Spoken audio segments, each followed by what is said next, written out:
evening and welcome to Kenya Decides on KBC channel. We're live on Facebook, you're live on YouTube, you're live on Twitter. The program is Kenya Decides and the hashtag is Kenya Decides 2022. You can join in this conversation. Our conversation tonight is on social media and politics. We're about 40 days towards the next general election, and it appears like political parties as well as pundits and players are investing a lot in social media at this very critical time. What role does social media play in shaping the politics that will happen in the next 1 month, or that has been happening as we head towards the next general election? My name is John Jacob Kyoria. You're very much welcome to the program. In studio, I have Jane Koigi, who is the head of research at Nendo, is a digital growth consultancy providing marketing, research, strategy, and consulting in Kenya. I also have Charles Mungai, who is in charge of digital media at Kenya Broadcasting Corporation here, KBC. We also expect Philip Ogola, who is a digital strategist with lots of years of experience, and of course now working with Azimio La Umoja. But largely he will be here to concentrate much on the use of social media and how it is able to influence politics. Lady and gentlemen, karibuni sana. Thank you. You're welcome. Yes. To set us off in this conversation, Jane, how does social media influence politics at this very critical time? I think to answer that question, we would have to go back to the 2002 elections. If you look at how elections were carried out at that time, parties would have to actually call a conference in order to get information relayed out to the public. They'd have to, send out a press release. But what we're seeing right now is that parties are actually using social media. You don't have to wait for something like that. You're seeing parties are taking over social media. They're taking over different platforms. They know that the social media has a bigger impact. It has a higher reach. And you can see the importance of that when you look at the difference of how they did it in 2002, 20 years ago, versus how they're doing it now. It just goes to show the value of social media in terms of reaching a wider audience and in terms of reaching and spreading the communication that they want. Yeah. Charles, obviously the background you have of working for an active broadcasting house in this election and looking at the trends, how is social media shaping up the politics of 2022? In terms of politics and social media, I would say that 2022 is only carrying on from where we were in 2017 and also to some extent around 2007, 2013. When it started initially, it was purely just, trying to sort of come in and show that as a candidate, you're relatable to the youth.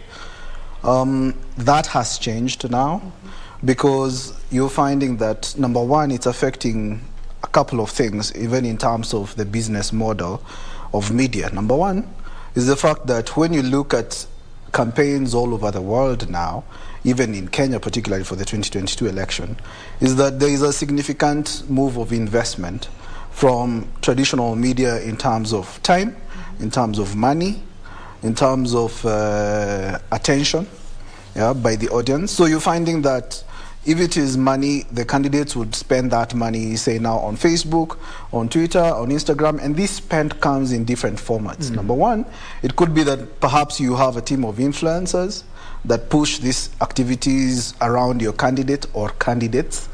Then there is the aspect of paying to actually have a sponsored post, perhaps on Facebook or on Twitter or on Instagram.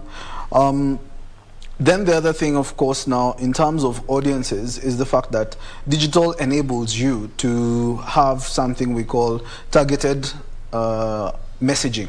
So, for example, if I am a candidate, let's say, for example, I'm a presidential candidate, the message I want to pass for people in Nairobi is perhaps different from the message I want to pass for people in Mombasa. And what I'll do is probably just go on the social media platforms like Facebook, like Twitter, like Instagram, and then probably post that post, video or poster, probably even not post it, but just put it as an advert, but targeting particularly people within the region that I want to target with that message.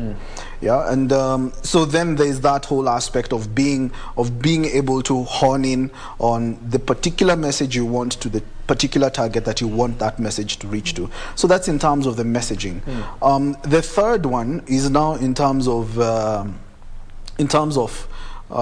ability to influence or persuade. Yeah, though there's a very thin line there, because what you're finding now is that that's where the whole aspect of propaganda comes in, misinformation, and that then becomes a whole other nightmare, because then you find that initially the media were purveyors of truth, and the public were relying on the media to be able to verify this information. But then now you come to the social media platforms where now people are able to take that message and twist it and, try and, put it in a certain way so that it persuades their target audience or voter to be able to take a certain action. Hold that up, because at some point we'll talk about the abuse of the social media. Quite an interesting line. Yeah. But you would agree, Jane, the use of social media, particularly when it comes to politics, it relies on the third thing that Charles touches on, just much on the aspect of persuasion and trying to sway people a particular way. Sometimes it doesn't appear really like it wants to pass information, but it concentrates on swaying. Yes, social media is about swaying. A lot of what you find a lot of people doing online is to try and sway someone to a certain direction, and social media is one of the best ways to do that. And as Charles has alluded to, misinformation, which we'll discuss, as you've said later, or a certain targeted information. It's about swaying. And what better way to do that than social media? And then you find that if you start a topic on one platform, it's easily picked up by another platform. Then it becomes a loop of conversations going round. And at the end of the day, a lot of people believe what they see online. A lot of people will say, well, I saw that on TikTok, or I saw that on Twitter, you must be right. So there's a lot of swaying that goes around based on what social media is showing us, which is a positive and a negative. The positive is sometimes it could be a truth that we want to convey, and the message is caught on, and the message spreads quite fast. Or sometimes it could be fake, which has detrimental effects if it catches on and if it's taken to be truth. But yes, social media plays a huge role in swaying. Especially in this period of elections, you can see why most of the political parties are going online. They know they have a higher chance of swaying a conversation, of swaying an opinion, if they're doing it through social media. Very huge effect. Comparing to the time when there was no social media, I would assume, the accessibility to a politician, Charles, is a politician now more accessible or less accessible, comparing to when there was no social media, vis-a-vis to this time now, when they're very active on social media? I would say that there is a perception that the politician is now more accessible. And why I say it's a perception is because whereas now the social media platforms look like they provide, initially the media was just you talk to the audience, talk, but there was no way of the audience being able to, sort of give feedback, and be able to check what is being said, to put the politicians accountable. And initially then the media sort of became gatekeepers. And that means that as a politician, you could get away with really, with anything almost, if you could be able to make sure that the media is in your corner. But now that gatekeeping role has been eliminated, and which then means that yes, it comes as a double-edged sword. Number one is the fact that now you perhaps as a politician have accessibility to the public without the need of the media, but at the same time is that this public will also hold you accountable. And yes, there is a perception. Why I said there was a perception is because sometimes some of these people, remember their personalities, they have social media teams. Okay? And therefore, as much as perhaps they could feel it's just like the way you have social media today, and you feel like, you know, one of your, you may not have seen a friend for 5-10 years, but because they keep posting on social media, you feel like you know how they're doing, you feel like you know they're okay, but it's a perception.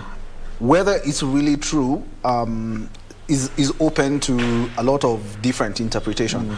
But in terms of accessibility of the politician, yes, there's accessibility, but the question is it just a picture or a face they put out, but in essence they're really not accessible. They're just doing it because it's the thing to do and make you feel like they're hearing you, but they really aren't.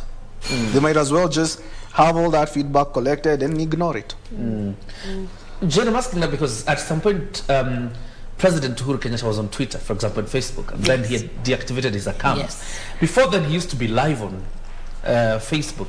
Sometimes would even set topical questions, and there are people who would actually ask him questions and he would respond. Do you think there's an accessibility problem, particularly if a politician is out of social media? Well, you know, when a politician is out of social media, it could be because of certain reasons. And one, we do not want the politician to feel attacked. And if they put themselves out there and the public is attacking them, or there's that perception that they're attacking them, they might decide to move away from that limelight of the social media aspect. You know, are they accessible in that sense? Yes, if when he was there and he's answering questions and he's engaging with the Kenyans, of course they feel we're having access to our president. He is answering our questions. We feel we're heard. So that's a very positive thing. But then social media, as we keep saying, has its negatives, where some people will take that opportunity to actually start spreading really bad information and really bad communication with the person that's supposed to be engaging them. And we remember he actually had to step away because of some of the really harsh tones and harsh messages that were coming towards him.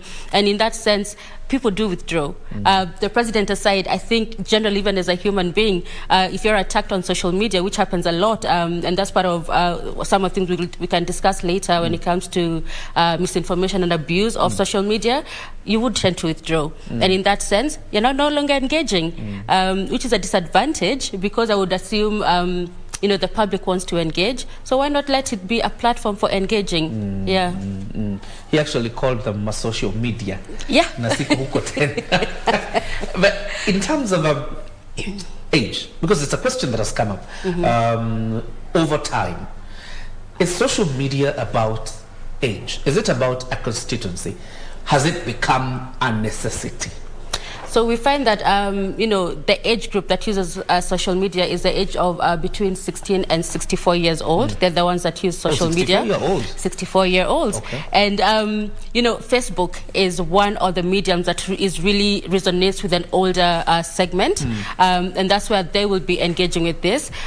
So, yeah, there's that, the idea of who it's segmented to. It depends. You find Twitter is more of a youth, younger generation. We find that Instagram is more of a, you know, younger generation as well, where people want to be entertained with content, which means if a political party is going to engage on Instagram, they need to make it more entertaining for the audience that's coming on there. If you're going to go on Twitter, you want to engage in a conversation. You want to be more serious in your conversations on Twitter. If you're going on Facebook, you have to also imagine which the demographic you're talking to. My mother, my grandmother is most likely on Facebook. Those are the people who now you're targeting. So yeah, even when you're targeting your message, you need to be careful about which demographic you're talking to and how you're going to present this information.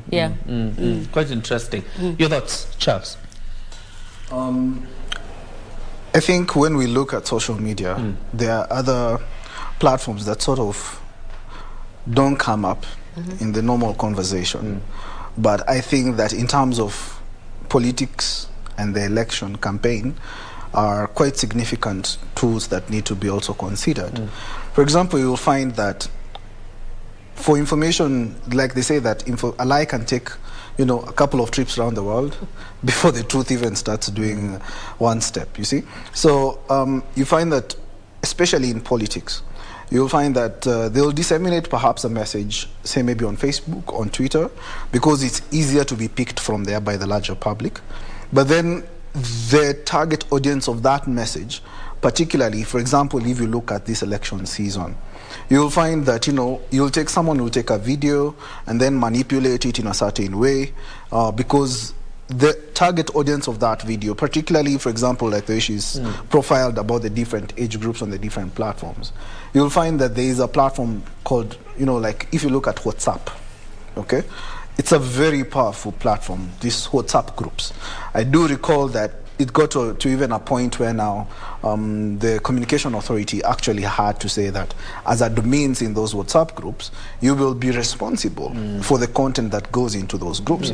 Because now you find that the people coming up with this content are coming up with this content, but they want it to reach particularly to an age group that are the actual people who vote. And these actual people, because you have a whole social media audience that, if you remember, there have been candidates who've been big on social media, but when it comes to turning out their vote, that sort of doesn't happen. And so what now they've realized is, okay, this audience that actually votes, you'll find for most people now, even if your mom or dad doesn't know how to use a smartphone, but they particularly have a phone that has WhatsApp.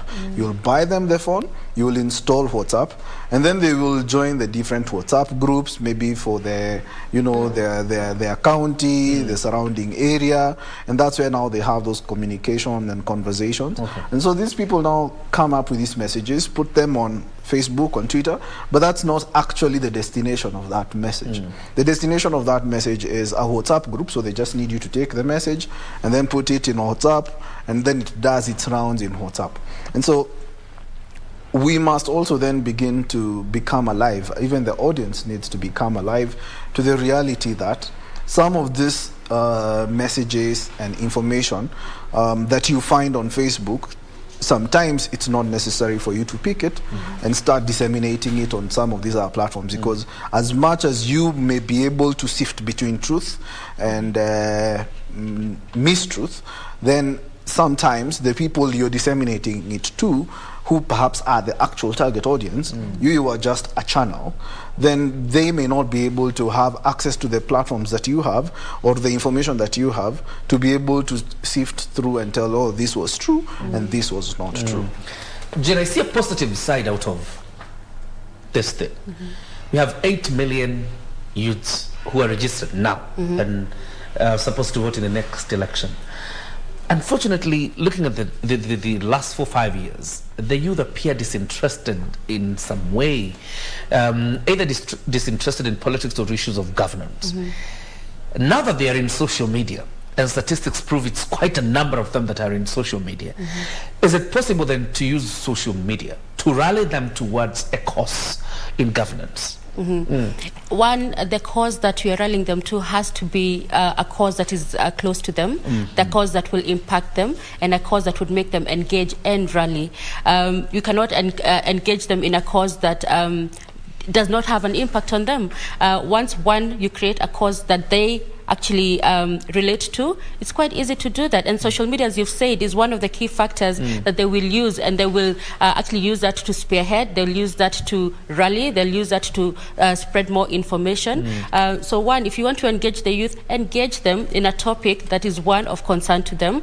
Two, engage them in a platform that is relevant to them. TikTok right now is a huge platform in Kenya, and we find that from 2020, video messaging really picked up. That's where TikTok really spiked up in Kenya. That's where YouTube video spiked up in Kenya. If you want to do that, engage them in a platform that is relevant to them. Engage them in a platform that is exciting to them. And you'll have your numbers. You'll have the people wanting to actually listen to you and to actually want to engage with what you're saying. Yeah. Looking at the trends, as you answer that. If I might add to that, the challenge that you have with this youthful audience is that people are actually underestimating their ability to interrogate information. So you find that in past elections, it was good enough to probably bring a youth person on the podium to say, sisi wa youth, tuko na fulani fulani, and things like that. But what is happening now, and that is why you're saying there is some sort of, the youth now are not feeling this whole election, vibe, is because what's happening is that it's not enough to tell them we'll give you jobs, because that has been told. But now what they want is, if you're going to actually do a video, then you need to say, what will we do to create these jobs? Okay. For example, you will find that let me take an example of one issue that's very touchy on social media. You've seen these content creators, particularly like artists, go up on social media and highlight the amount of money they received in terms of payment for their music. And some of them saying, I don't need this money, you can keep it. Because really you can't tell me in a whole year, this is how much I've earned vis-a-vis the money I'm able to earn on my own. And yet you're the body that is supposed to take rights, payments for rights of this music. And they know that, the thing is, they know what are the, if you look at the people who are putting money in terms of rights, their media houses, their businesses, all these people pay for rights of music. But then when it comes to the actual money that ends up to the musician, then, that there's something that's not adding up. So now, if you're going to talk then about creating opportunities, job opportunities, because for most of them, they are not even looking for the white-collar jobs. Okay, they've already settled to the fact that that's going to be a tall order, and for most of them now they're looking at the gig economy and those different initiatives. If you look at, for example, an initiative like Ajira, it has had quite an uptick. But the thing is, if you're going to put it as a political issue, now then, if you're going to do a video, you need to be very elaborate. And then that will enable them now to rally behind that cause or behind that initiative, because now it adds up. So I think that's something that then needs... Jane, I wanted to let go of that issue, but still I can. For one reason, as we seek to approach the youth, because you talk about, breaking down some of these things, probably from the complexities of bureaucracy and stuff like that, to something relatable. Sometimes people tend to assume that the youth on social media are so shallow, in the sense that they cannot understand these things. So speaking to them in their language is probably to mean they're too shallow to understand. Well, that would be you're underestimating a large group of people, because the youth are the ones that are on social media. To just talk about the strength of the youth on social media, let's look at Kenyans on Twitter. When there's a cause to be rallied on, they come out in droves to just support that cause. These are people who you cannot assume you can speak to them in simplicity. You cannot assume you'll speak to them in a matter of nonchalant, or they will not get what we're saying. You need to approach this youth, as he said, they need to know that their issues are being addressed. And social media cannot just be a place where you go, you use the lingo, or you use a hashtag, and you think to yourself, oh, no, I have them. No. These are people, and we have seen this in research, we have seen these are people who are going into a social media space, they're breaking down the conversation, and they're asking questions. What does this mean? We have our two political parties who've come up with different hashtags of what the economy means to them.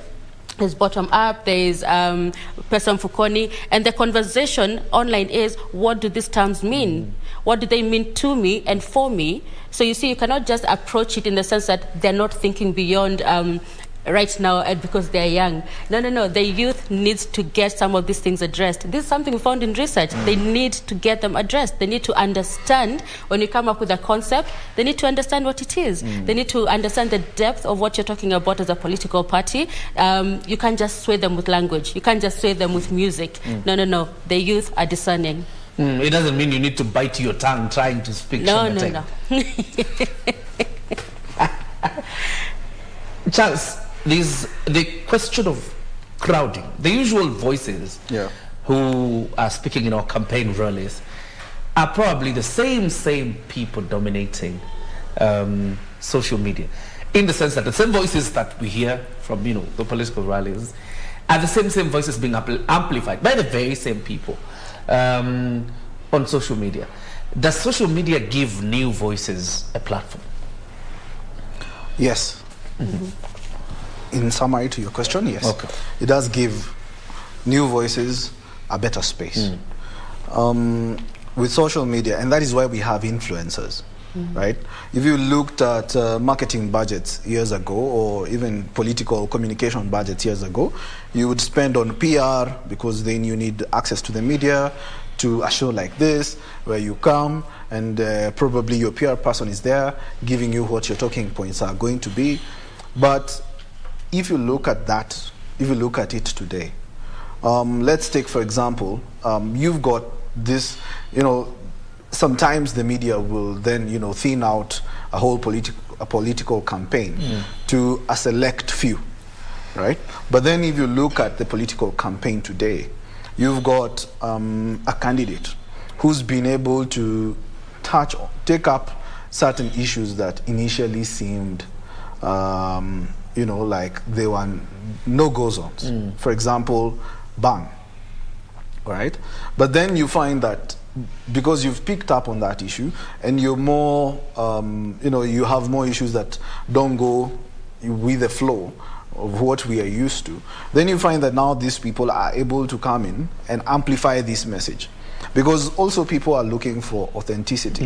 You find that, for example, it is very clear if you look at what different politicians say or political parties, and that is why a guy like Trump was able to have to rally people behind him, because he would be able to use social media to say what he actually means. It doesn't need to be packaged in a certain way that mainstream media has made the larger audience feel that this information needs to be packaged.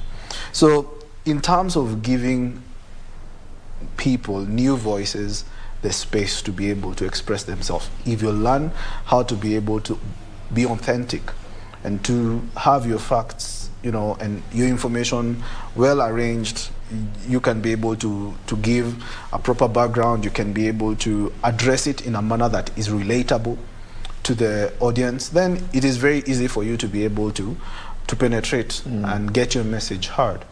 But then, of course, again, sometimes, like you said, it feels like the people we see on TV end up being the same voices on these platforms.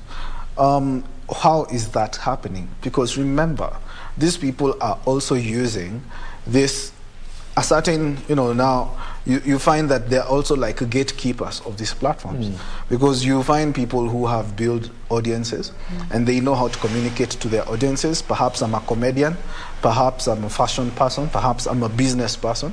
I have got a certain audience that listens to me. And therefore, what as a politician you will do is that you will take your message, you will come to me and tell me, I need you to package my message for your audience. And so those are what we then call influencers. And so then it tends to feel like, because again, remember that even this media time that some of these people get is because they're able to organize, campaign meetings or rallies that then get covered. But what if you don't have the resources to arrange a rally, or to go out as many times, or to have the media follow you around? So that then makes it feel like, and also don't forget that the media stations themselves also are on these platforms. So you have, and the public also still has this place that they have given to media in terms of mainstream media, being still purveyors of truth and ability to fact check and proof information. So if these media houses still also take this content and disseminate it, then you still get the feeling like the people you saw on TV are still the guys who are running the show on the platforms. I want us to take a breather, but of course we'll come back and of course also bring in Philip Ogola. We'll talk about vitu kwa ground ni different. Talk about offline and online. Sometimes a person is an online sensation. Siku ya kura ikifika, maajabu. We're taking a breather. You're watching Kenya Decides. Keep tweeting and keep talking to us. We appreciate your company. We're taking a breather, don't go too far.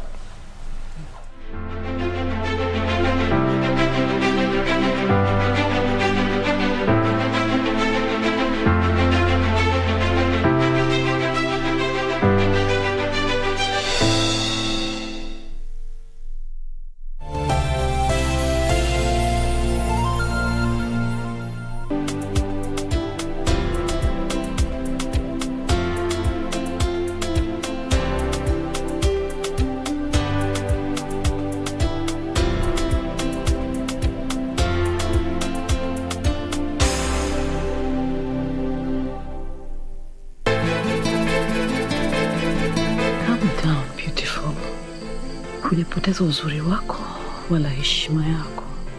Mbona hauko mwazi na mimi? Amesema nini? Hajasema chochote, ni yale maneno mimi niliyomtupia. Ndio nina hakika Keta atafikiria mambo yake kichwani na atafanya kitu ambacho sio kizuri. Wewe na bad story kwisha. Wewe utasikiaje mtu aje nyumbani kwako tuna kumchukua Hana? Don't you even think about that.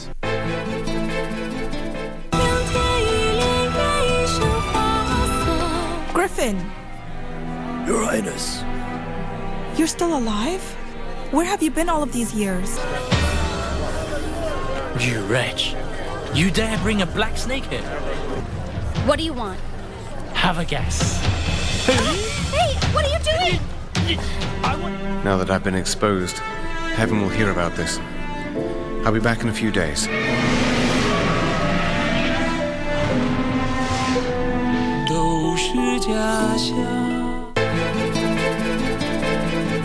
Calm down, beautiful.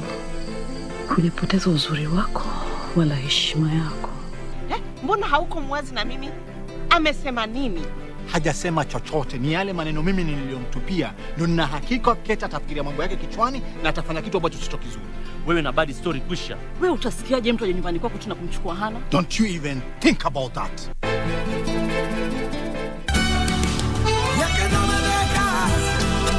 After working for me all these years, it should be pretty clear to you that I'm not someone you'd want to be an enemy. Well, I wanted you to know that I've been in love with Jaime.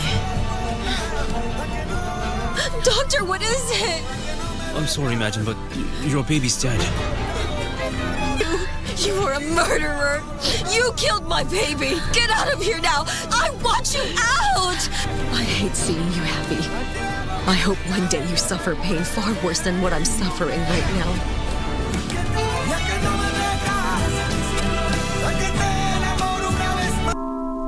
The Postal Corporation of Kenya Staff Pension Scheme and Staff Retirement Benefit Scheme will be holding its annual general meeting on 30th June 2022 at the Hilton Hotel Ballroom from 9:30 a.m. The event will be live on KBC Channel 1. Postal Corporation of Kenya Staff Pension Scheme. My pension, my comfort.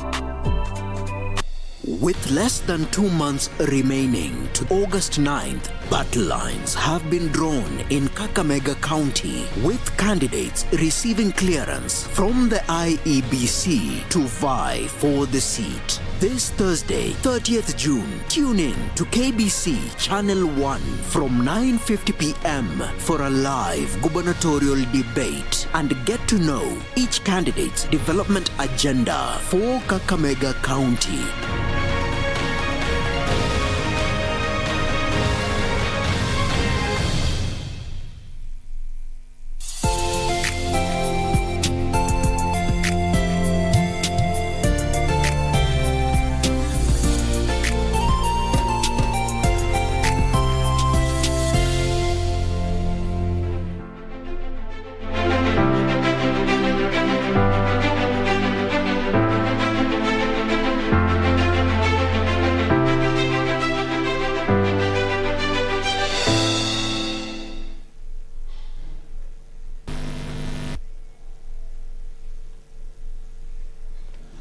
Welcome back to Kenya Decides on Twitter using the hashtag Kenya Decides 2022. Now let's talk about social media and its influence on politics. We've also been joined by Philip Ogola, who is a digital strategist, of course with so many years of experience, now the head of digital communication in Azimio. How are you, sir? Thank you, sir. Yeah, okay. Yep. Obviously, we had a bit of progress before you came in terms of how social media is influencing politics. So let's just pick it from where we stopped. In terms of offline and online campaigns, the question is sometimes you see politicians who are an online sensation. Ukifika kwa ground, mambo ni tofauti. What exactly happens when somebody is a sensation in social media, but ground?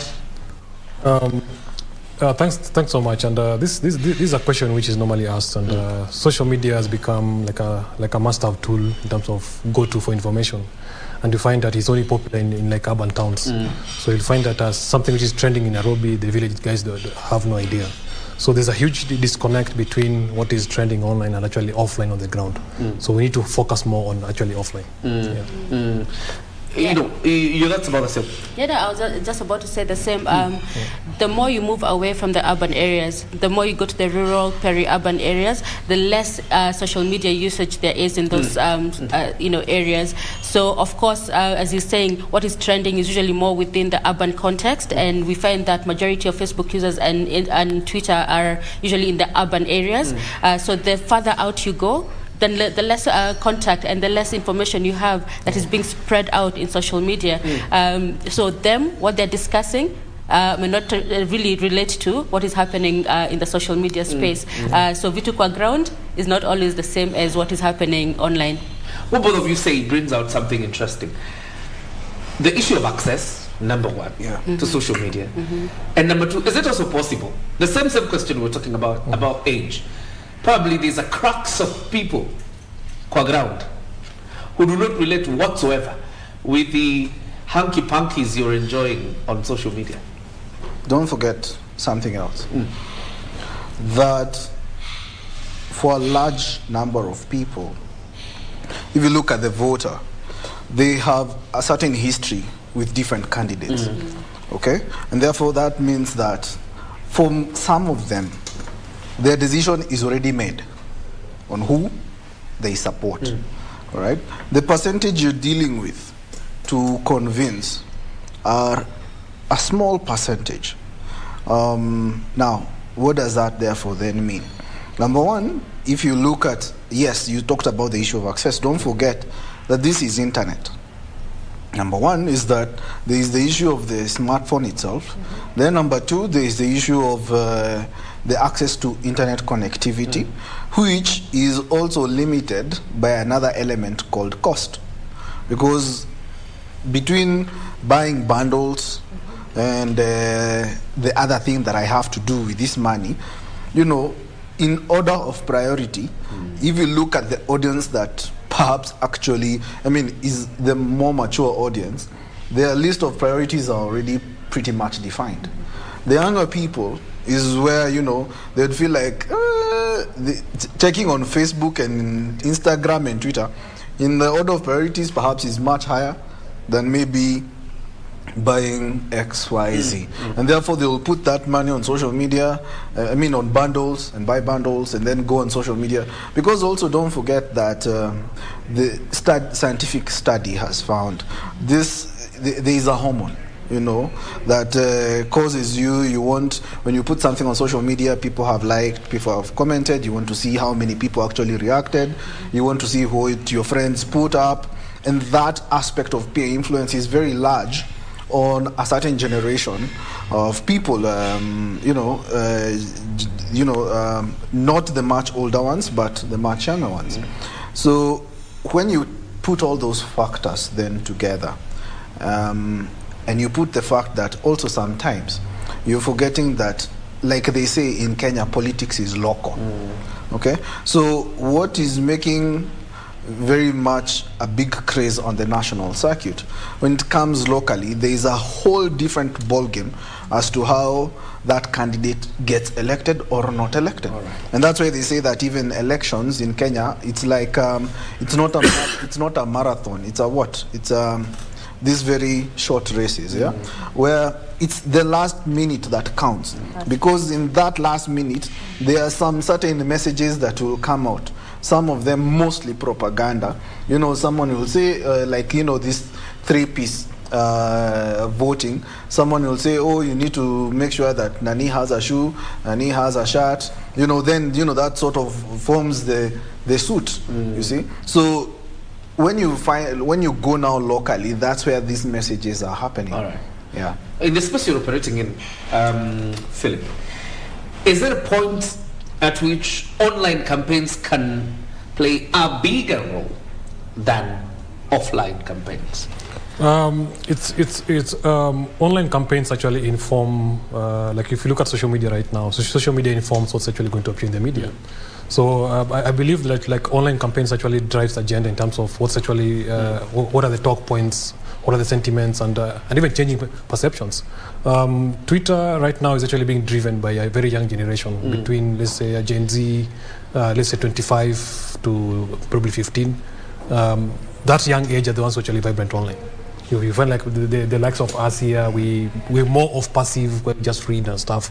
But the actual opinion shapers are actually the young generation. They're the ones who dictate the kind of topic which is trending. They're the ones who dictate the talkability on the digital space. How do you respond to those who say sometimes online is torture? Torture in the sense like, for example, I hate to use this example, but I'll use Peter Kenneth in 2013. When he announced his presidential bid, he was such an online sensation. I think when the results came out finally, he polled at number 5 or something. So the others think, okay, online is good, but ni torture too. To me, I think social media gives you, especially from a candidate perspective, it gives you the pulse on the ground. You get to understand what people are talking about, but it doesn't necessarily mean results. You have to get offline to actually do the actually donkey work. Quite interesting. Let's talk about abuse. Because social media, in Kenya particularly, when you mention social media, the only thing people think about is the abuse, because that's what we have seen. And we have even seen the cases of Cambridge Analytica. Yes. Let's talk about abuse. Jim, how is social media being abused in the country? Well, unfortunately, as we said, social media can be a positive thing and it can be a negative thing. In terms of the negativity is how quickly it is to get fake news stirred up in the social media space, and how quickly it takes to just spread out. One, let's talk about something like it's fake news, and fake news in Kenya can take different disorders. It can be misinformation, where it's a topic that is just supposed to mislead.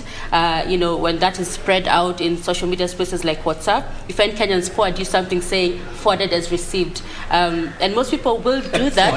Forwarded as received. Yeah. And when they do that, they don't really understand that they are spreading fake news. We also have disinformation, which is fake news that is supposed to cause harm, and this is someone who's actually doing that with that intent, and that again takes place in social media. And also we have malinformation, which could actually be when there's an actual picture of an actual event that actually happened, but is being misconstrued to a certain way that is definitely intended to cause harm to a situation or to the country. And the best way to do this is social media. That's the fastest way you will get that information and spread it out. But we have, like in Nendo, we use an online quiz, even which your audience can use to right now. It's called Stop, Reflect, Verify, where you can go online and check, is the information you're getting correct? Yes, you're getting it online. Yes, you're getting it from social media platforms, but is it correct? And yes, we find that unfortunately, social media is one of the key places where fake news starts and fake news spreads widely. Yeah. Why is it so convenient, particularly at this time, when we are headed towards an election? Within the political cycle, the very last few months of heading to the elections, it's a very convenient tool for politicians. Because of what we said, that it's very easy for a lie to make a few laps around the world before even the truth has stood to make a step. And also a lie, to some extent, is also easily believable. And this is where now it comes in an element of what we call in military terms, it has been called PSYOPs. It is basically psychological operations. They say that before a battle actually takes place on the ground, you have to have taken its place in the mind and actually won there. And so that is where now politicians are using, it becomes very convenient for them to be able to use this tool, take these messages, manipulate them. You could have a video that is sliced, by inputting different messages of a person in different places, just to put out a message that is very wrong. You could have a photo that is taken, but like she said, there are different tools you can use online to actually go and verify that. Because like now, for example, you have a Google reverse image search, where you can be able to go and put on a tool on Google and be able to check a photo. When was the first time this photo was actually taken? And that is how sometimes some of these images that have been taken and manipulated, people have actually been called out for it. But it is very convenient because also, remember, like we said, it's also helped by psychologically. there's a whole bunch of people who have already made up their minds that I am with so and so. And so when information comes that is misleading or, you know, is meant to just, is very distasteful about the opinion, I mean about the, you know, opponent, then it's very easy for you who is aligned to a certain perspective, because you've already made your decision, to then push it around. Because remember that this information is only as powerful as the people it's able to reach to. And therefore, if you have a large group of people who are willing to push this information because it fits within their, you know, their frame of thought or their way of seeing things, then it becomes all the more difficult to manage it and to control it. And for politicians, that is the sweet spot. Philip, some of these fakes sometimes border on emotional manipulation. And yet, in terms of the empowerment of the consumers of social media, to know what is fake and what is not, there appears like there's not so much concentration on the empowerment of sifting between the truths, the half-truths, and the outright lies. I think what we lack as a society, we lack a debunking mechanism. We lack frameworks which can actually educate our consumers on how to cross-verify news. As in, we're living in a society that is driven by sheer online fame, where breaking news is like currency. Being the first to actually post something is people actually fighting for it. So I think we need to have measures, especially from school, universities, where people are actually educated on how to actually cross-verify news. And there's so many tools. There are tools which can actually verify videos. You can actually, and every photo actually has an EXIF data. Any photo right now, you can actually scrap that data and actually trace it. But you find that on the digital space, people are quick to actually, like let's say if she posts something, I believe her. So we rarely take time to actually just take a breather. So the biggest gap we have right now is just raising awareness on how to actually pick fake news, on how to monitor some of these data patterns, because the people actually are out there to just manipulate content, and we are living in a generation that will do anything for fame, where they will spew propaganda just to actually seem to be the first. To actually post. So what I'll say is we lack mentorship frameworks to actually guide people on how to not only pick and sift through noise. So we as a country, people like baited information. As in, how many guys actually sift through to actually look at the headline, to look at the website? Very few. People just like, I get messages from the village. They're like, "Is this true?" So, and for me, I look at WhatsApp is the biggest conveyor of fake news. By the time it comes to social media, it means it's actually gone viral on WhatsApp. Yeah. Who are the stakeholders when we talk about the purveyors of this fake news and how to deal with that in terms of empowerment to the citizenry? Who are the stakeholders in this? Is it government, or who do we engage for this empowerment? I think it's an all stakeholder. We all have a responsibility. I think it goes back to common sense, and I think even the civil organizations, we should be having a lot of awareness right now to actually educate the public on the do's and don'ts, especially on content consuming. But sometimes even the spread of this misinformation, Jane, is because the person consuming it already has a fixed mind, and probably the fakes confirm their bias or entrench their bias. Yeah, I think one of the things to think about when we are looking at the current election time, we have the highest number of undecided voters. And now let's look at what that has to do with fake news or misinformation. Yes. When you have misinformation and you're spreading this to a group of people who are still not decided on what to do, it really does sway their opinion. It's going to be something that will misconstrue what they should be thinking about, and it's most likely going to alter their perception about either the elections or the different candidates. And what challenge this poses is that you find they might actually decide, you know what, I found this piece of information, I think it's credible, I'm not going to participate at all, which is unfair because every citizen in Kenya has the right to participate in the elections. So for me, fake news or misinformation has a really huge impact when you look at the entire electoral body, which includes the people. Except saying they're undecided, what is the other downside of misinformation in a young and probably fragile democracy like Kenya is? So let me first start with the question you had asked, whose responsibility is it? Now, we started by saying that mainstream or mass media or mainstream media was the role that it played in the community or in the society was that it was seen to be the purveyor of truth. And that means that the reason being there was a professional code that then you have to verify information before you disseminate it. And that is because, as journalists, as media practitioners, we have to abide by a certain ethical rules or guidelines that ensure that then we do not spread information that is inaccurate.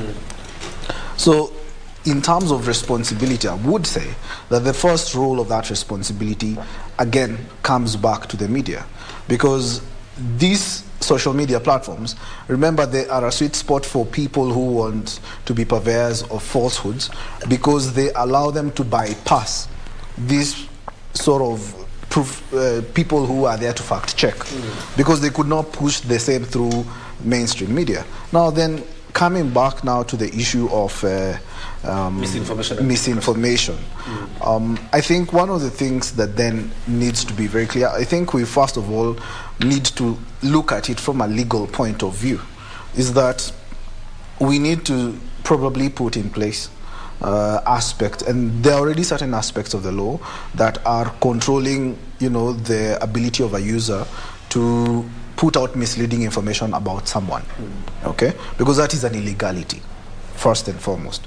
But then what about if it is not just information about someone? I think also the other issue comes up is that during this election time, there is an attitude about anything goes, okay? And then accountability later. But then more so that accountability is dependent on what your alignment was. And that means that then we go against a key rule of governance, which is the rule of law. All right? So that means that the law applies to everyone equally.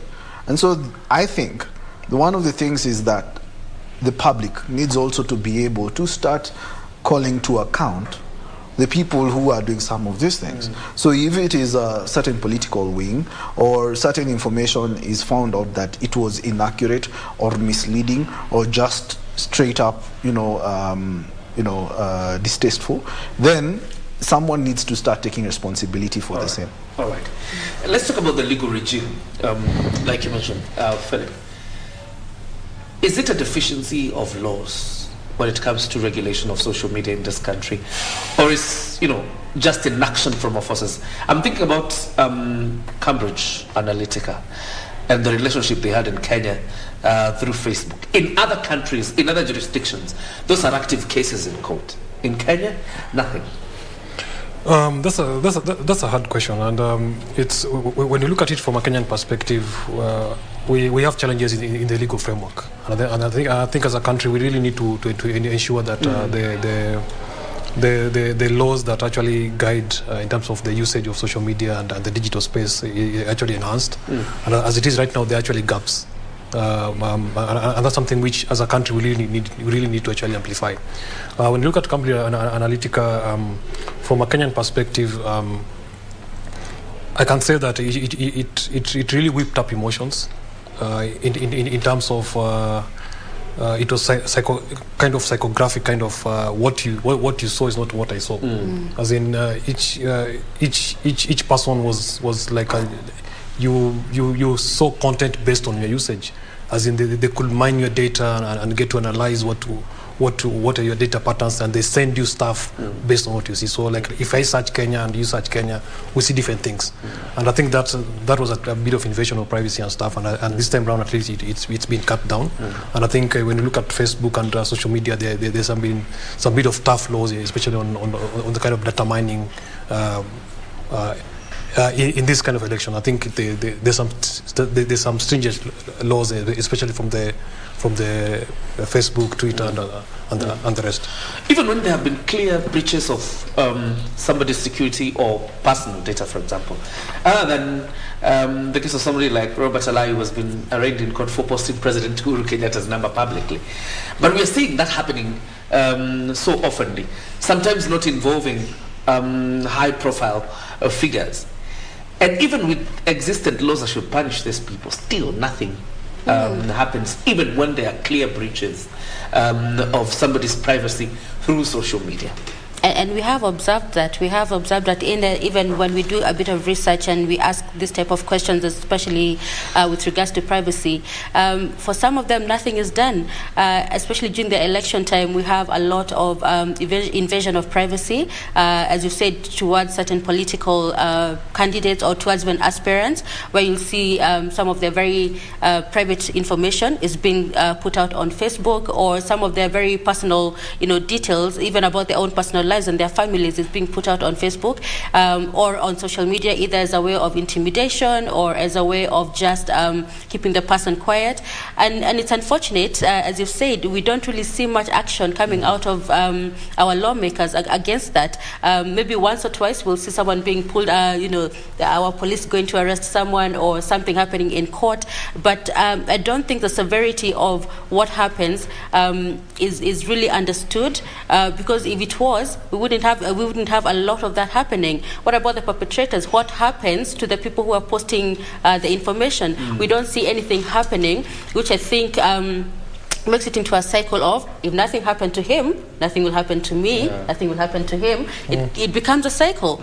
So I think the most important thing is we need to see action from our lawmakers against the perpetrators of such information. You might be thinking, I'm just putting your phone number out there, but I've really, really infringed on your privacy. Absolutely. So I need to actually be held accountable for doing that. We need to see more of that. Yeah. Funga, you have the last word. I think also there is an issue to do with the cost of access to justice. Okay? Because you find that for some people, first of all, there's the cost of access to justice, but number two also is that there is the issue of people knowing their rights. Because you have a whole data law now that prevents your information from being accessible or being used in a manner in which you have not given or authorized people to use. For example, when you sit here today and you receive a message from a certain politician on your phone, that for me is breach of my rights in terms of privacy, because I have not consented to you sending me those messages. But then the question then becomes, number one, is there a level of awareness to the public that this is not allowed, this is not correct? And in this case, if it happens, what should you do about it? But then number three also is, when you know what you should do about it, is it also for you possible, now today for example, is it possible for me to take Safaricom to court? Because only Safaricom then can be able to go to that politician and ask them, where did you get access to this information? Because my data is with Safaricom as a subscriber of Safaricom. Because I then can only force Safaricom to tell the politician to say where they got my data. But then again, is that possible for me as an individual, for me to be able to go to court, to be able to begin a court process against an institution? Is it something that I can afford, or is the cost of justice just too much, and it makes people say it's okay? All right. Because Philip has stayed the shortest time here, one last for you. As you make your closing remarks, social media and traditional media, in terms of credibility, can social media replace traditional media when it comes to credibility? No. Traditional media still owns the credibility. It's the main verification tool. Social media is only a conveyor belt. So as much as we make noise online, we still go to the mainstream media to actually verify. So there's no way social media is actually going to replace traditional media. It actually complements in terms of talkability and even conversation in depth, but it will never replace traditional Your media. last word. Yeah. I just want to talk about the data privacy. I think my last word is there's no privacy. I think we talk about the data protection laws, but we give so much information to the digital space, as in where we live, where we stay. So we also need to understand what the information we actually put out in the digital space can actually be used against us. Your last word, Jen, as well. Yeah, no, I was going to agree with him in terms of the privacy. We really do not have any, especially if you were to just open up an account, any account, the level of detail about your own personal life that you give out there is astounding. But yes, so my last word would be with regards to the fake information. Let's be careful, especially online, with what we send out, especially on WhatsApp. WhatsApp is our largest way of communicating in Kenya. When you receive a message saying forwarded as received, think twice about forwarding it to the next person. And if you look at that information and you're not sure about it, stop, reflect, verify. Yeah. Fantastic. Thank you all, gentlemen and lady, for joining us. Charles Mugai, he's in charge of digital media at KBC. Jane, working with Nendo, and Philip Ogola, a digital strategist and head of digital communications with Azimio. By the way, we have kept off politics of Azimio and Kenya Kwanza. We have only discussed social media, absolutely. And probably if we have time, we'll talk about bias.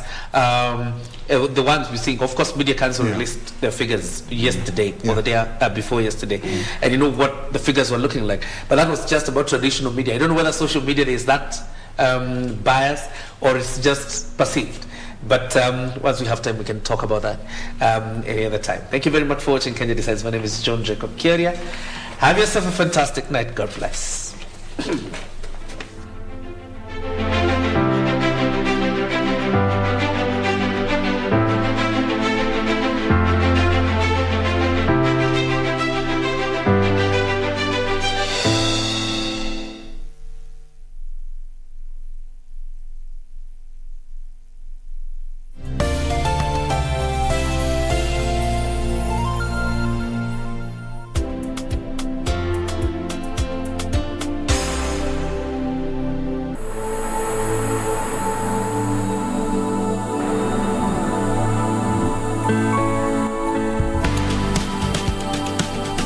Every day, we empower our members to innovate, to build, to lead. And every day, they're transforming Africa. Equity. Karibu member. Attractions on KBC Channel 1. In July, Kenya Morans face off against the DRC, Egypt and Senegal in the FIBA Basketball World Cup African qualifiers in Alexandria, Egypt from 1st to 3rd of July 2022. Also